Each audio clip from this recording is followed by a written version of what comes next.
Yo mga idol, kamusta? Sports Talk PH nga pala. Ang banat ng magkapatid. Pag-usapan natin yan mga idol. Ngunit bago ang lahat ay huwag kakalimutang mag-subscribe at i-click ang notification bell button for more sports talk.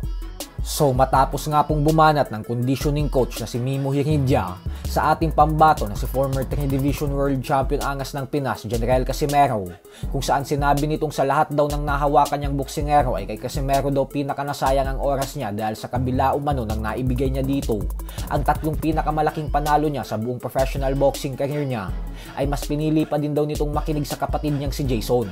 Agad naman nga pong sumagot ang magkapatid na Casimero sa pamamagitan ng kanilang official Facebook page na Cuadrong Alas It's My Boy.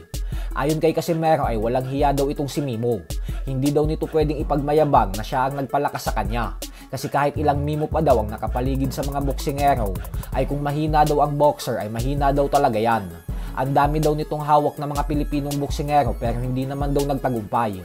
Habang si Jason Casimero naman ay bumanat din at sinabing hawak din naman umano ni Mimo Heredia si former Unified Super Bantamweight World Champion Marlon Tapares, kung saan kumita daw ito ng limpak-limpak na milyones sa naging laban nito kay undisputed Super Bantamweight World Champion Japanese Monster na Oya Inoue. Pero sa bandang huli ay lumuhod pa din daw si Tapales. Pero siya umano bilang isang trainer ay wala pa daw tayong nakikitang lumuhod na fighter niya.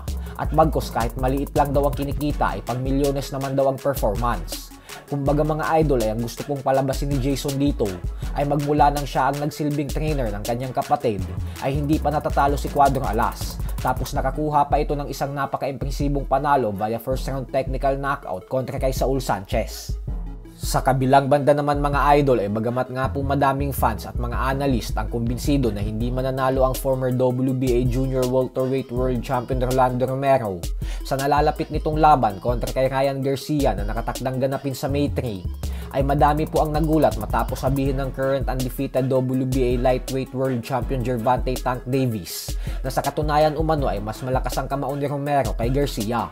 Paliwanag ni Davis na masyado daw minamaliit ng mga fans si Romero at para bang masyadong sigurado ang mga ito na tatalunin talaga ito ni Garcia. Pero maniwala daw tayo sa kanya kasi pareho niya umanong nakasagupa ang dalawa sa ibabaw ng lona. At bagamat daw natalo niya din si Romero via knockout, ay masasabi niya na sa lahat umano ng nakalaban niya sa kanyang buong professional boxing career, ay si Romero daw talaga ang may pinakamalakas na kamao. Sa tuwing tinatamaan daw siya ng mga suntok nito ay pakiramdam niya ay parang may semento daw ang kamao nito. Pero ganun pa man nga po ay banat naman ng mga fans na baka daw hindi naramdaman ni Davis yung tunay na bagsik ng kamao ni Garcia dahil piniga niya ito ng gusto noong magtuo sila. Gawa ng rehydration clause na kondisyones sa kontrata. So hanggang dito na lang po muna tayo mga idol.